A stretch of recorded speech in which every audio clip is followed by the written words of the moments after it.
जयति पराशर सूनुः सत्यवती हृदय नंदनो व्यासः यस्य आस्य कमलगलितं वाङ्मयममृतं जगत् पिबति भुजग भोगाभमुद्यम्य हृद्यं निजभुजं दक्षिणं लक्षणाढ्यं ललितमुद्रिक्त विज्ञानमुद्रं भज भज अनन्तमित्यालपन्तं प्रणतवान् प्राणिनां प्राणभूतं प्रणतिभिः प्रणये पूर्णबोधम् भवदवोष्णेन तातप्यमानान् भुवि परं नाथम् अप्रेक्षमाणान् भुवनमन्येन च अन्येन दोष्णा भवतु भीर्मा इति नः सान्त्वयन्तम् प्रणतवान् प्राणिनां प्राणभूतं प्रणतिभिः प्रणये पूर्णबोधम्.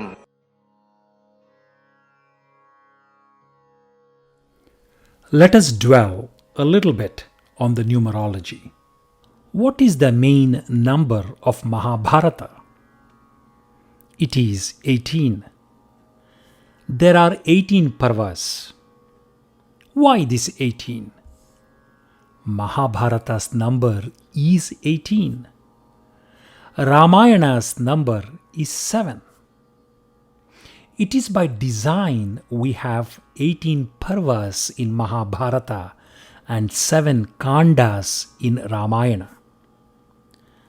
Bhagavadgeeta has 18 chapters by design.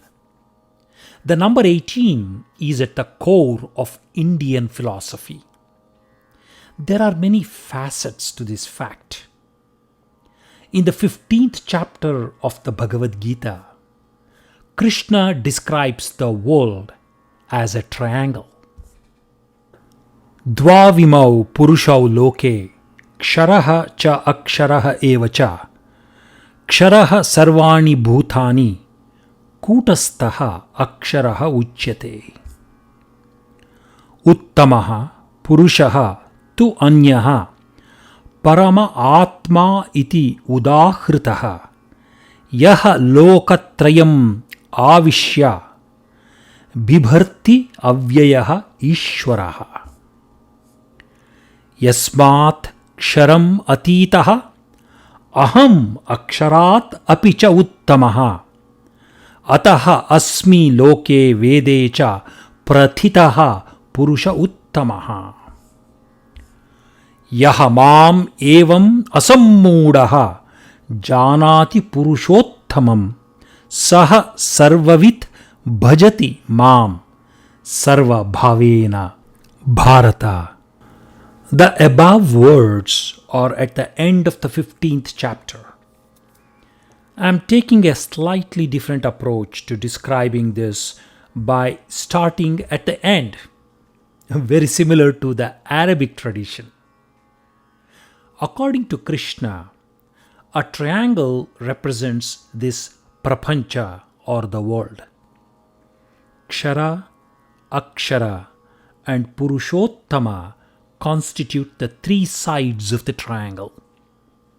There are 16 ksharas, 17 aksharas, and the 18th is the Purushottama.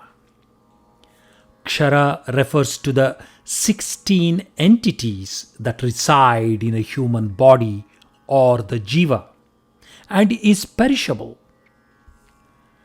Kshara refers to the jiva with 15 boundary enclosures or fences. These 15 fences are the creation of Akshara or Prakriti. The one who frees the jiva from these 15 fences is the 18th number, Purushottama. So, 16 is the jiva trapped by 15 fences. The Upanishad lists these 15 fences as Pranat Shraddham Vayo. The innermost fence is the fence of Shraddha. The entire development of one's whole personality is in the fence of Shraddha. We grow according to our beliefs or faith which may sound contradictory to a person who depends on logic for every action. Whether God exists or not is not easily provable by logic or otherwise. Logic is a product of our belief. All arguments have their limitations.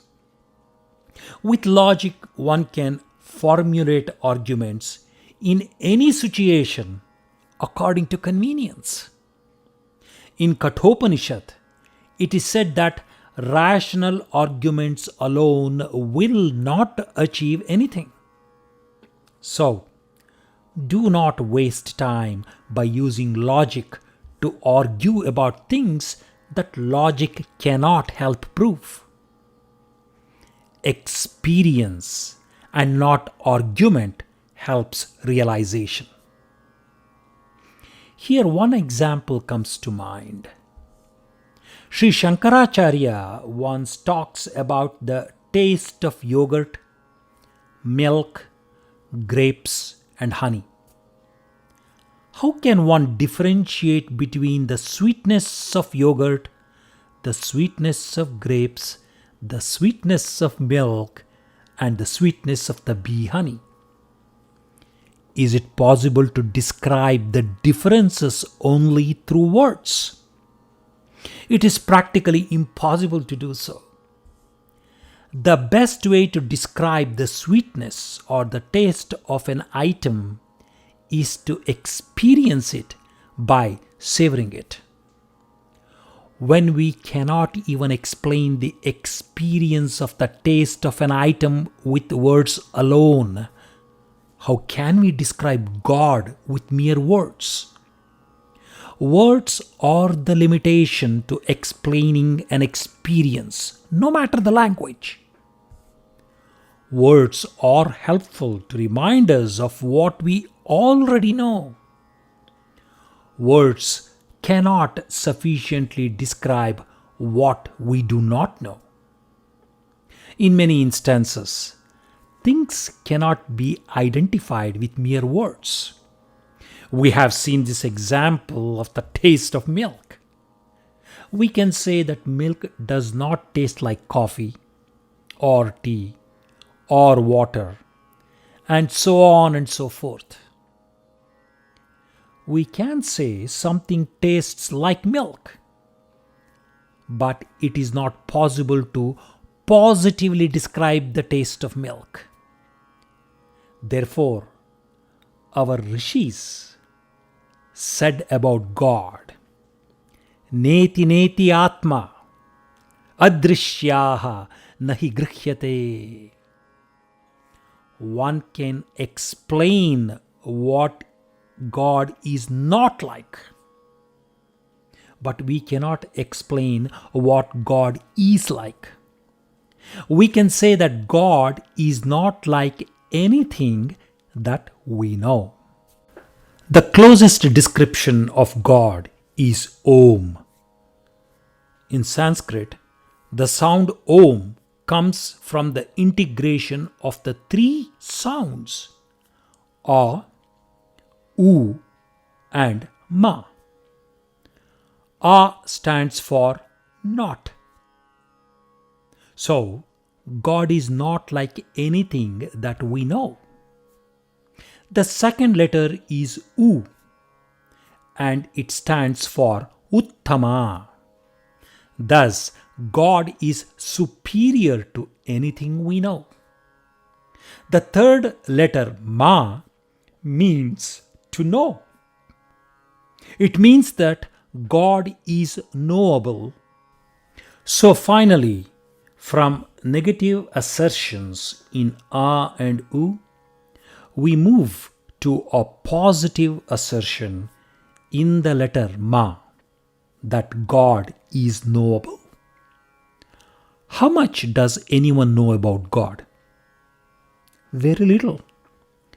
When we visit Himalayas, how much of the Himalayas can we see? Again, very little. One can visit a mountain or a few mountains, but the entire extent of the Himalayas is so vast that it is impossible to see every peak and every valley of the Himalayas, even if one spends a lifetime. The view from the top of any mountain is so gorgeous and fabulous. One feels like going back again and again. In the same way, it is not possible to know the full extent of God. But one cannot just give up and not attempt to know God. Just make an honest attempt to know God to the best of your ability. The Upanishad says, Abhijanatham vijanatham, vijanatham abhijanatham. I doubt if such a beautiful verbal description is available in any other language. What is said here? Abhijanatham vijanatham. The one who knows does not know. Vijanatham abhijanatham. The one who does not know is the knower. Here, when we refer to the one with knowledge or the one who knows, we refer to the one who has the ego and the utter belief that he knows everything. It is impossible to fully know what is knowable when a person has an ego. On the other hand, the one who knows that he does not know is the true knower. For example, when asked about the world, a very knowledgeable person would probably say that it is too vast for him to describe, and he does not know it. Thus, true knowledge is to know that we do not know, and this is the first step towards wisdom. So the person who does not know about his ignorance cannot develop. The true knowledge seeker knows that his knowledge is insufficient, has the desire to know, and seeks out a guru to provide knowledge on the things he does not know. The first step of development is to know we do not know. Our ancients knew that knowledge is to know that we do not know. Let us contemplate about sleep. If one thinks about this deeply, one realizes that what we know while asleep, we do not know while awake. We go about living our life without being aware that we are awake. While dreaming, as we sleep, we are not awake. But everyone feels good after deep sleep. And we know how we feel after waking up from deep sleep and feel completely refreshed and recharged. Why is that? While awake, we work hard to achieve happiness. We toil away every day, every week, every year with the desire to enjoy happiness in the future. But do we experience true happiness while awake? No. So after spending a lifetime like this, toiling away every day for achieving happiness, one day our life comes to an end without experiencing happiness while being awake. We experience true bliss only during deep sleep. There is no suffering while one is asleep. Thus, we do not experience any suffering while asleep. After waking up from a deep sleep, It is common to hear someone say that he slept very happily or like a log. An important observation that our ancient philosophers made. It is possible to experience pure joy or pure bliss during deep sleep. There is no true happiness when we are awake, since we are constantly working hard. In life, sorrow follows joy.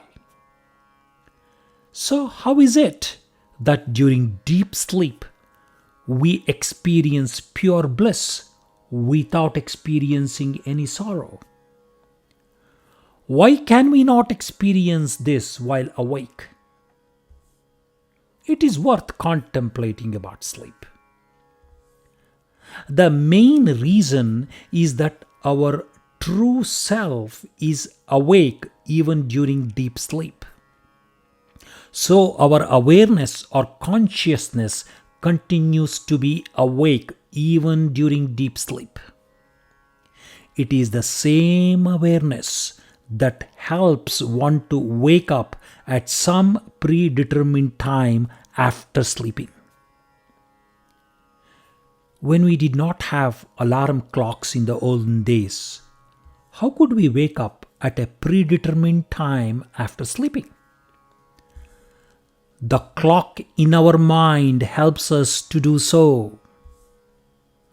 Now we have lost that internal clock and we depend on external devices such as alarm clocks for waking us up. In olden days, our ancestors did not study from textbooks. They learned by oral transfer of knowledge and by using their memory to store information.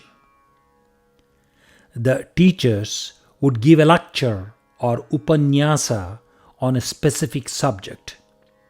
The students would learn by listening attentively, and there were no boards to write on and no books to take notes. So whatever one knew was stored in their memory. Dr. Alexis Carrel, a well-known biologist, makes a very important observation about animals. No one has built any homes for the animals in the jungle. They live in harmony with nature and do not need any doctor. They already have the antibodies to resist external elements. We need to take domesticated animals to veterinary doctors even for small ailments like the cold. By being domesticated, their natural resistance has decreased. We humans catch a cold even from simple events like getting wet in the rain. So we use devices like an umbrella to protect us from rain, to save ourselves from catching a cold. Today, we live a life with a lot of dependency on external support, like textbook, notes, etc., instead of relying on our internal capabilities like our memory. And this is at our disposal. We have lost our true nature. Let us now come back to the beginning, where I talked about the 15 walls within us. Of the 15 walls, one important wall is the wall of faith. We have to break out of this wall of faith. Faith is good and bad. One can have faith in one's own logic to the extent that he can argue endlessly based on flawed logic. On the subject of argument based on pure logic, Madhwacharya says, Shushkatarkantu varjayet. One should throw out arguments based on dry logic without the support of experience. So there is no point arguing on a subject without experience. The beauty of the experience is that after the experience, the argument becomes a moot point. So, until we have the experience, there is no point in just quoting the scriptures. Our experience is our guiding truth. On matters where we do not have the experience, we should not argue, but should develop our faith and learn from the masters who have experienced the truth. Thus, it is crucial to learn from those who truly know. Now we come to another problem. How do we know who has the true experience and who does not? We have started listening to anybody who says that they have the true experience. So we start believing anybody who quotes the Gita. Not a good state of affairs indeed. How do we know who has the real knowledge? People with real knowledge often do not show off their knowledge. They look like very ordinary folks. And people with little knowledge often tend to show off as if they are very learned, with a lot of glitz and glamour to catch the attention of the common folk. Thus, we are at a point where the common folk can easily get distracted by external show and pomp and are blind to the real essence of the true knowledge. It is said in the Upanishads, Andhenaiva niyamana yatantaha. When a blind man leads another blind person, where can they go? This same message echoes in the Bible too, that when a blind man leads another blind man, both fall into a ditch. Thus, we must develop our faith wall and follow those who have experienced the truth to get true knowledge.